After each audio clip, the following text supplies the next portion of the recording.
আরে শাশুড়ি মা, আপনি ভালো আছেন তো? হ্যাঁ বাবা ভালো আছি, তুমি ভালো আছো তো? হ্যাঁ ভালো আছি। আরে মা, তুমি ওখানে দাঁড়িয়ে দাঁড়িয়ে কি করছো? এসো এসো, ঘরে এসো। হ্যাঁ হ্যাঁ, আসছি আসছি।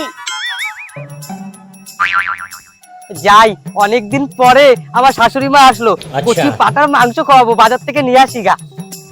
শাশুড়ি গরম গরম। তাহলে মা বাড়িতে ঠাকুমা, বাবা, ভাই বোন সবাই ভালো আছে তো? হ্যাঁ হ্যাঁ, সবাই ভালো আছে। আচ্ছা আচ্ছা ঠিক আছে, তুমি তাহলে হাত মুখ দিয়ে আমার শাড়িটা পরে বসো, আমি তোমার জন্য ভাত নিয়ে আসি। আচ্ছা ঠিক আছে ঠিক আছে।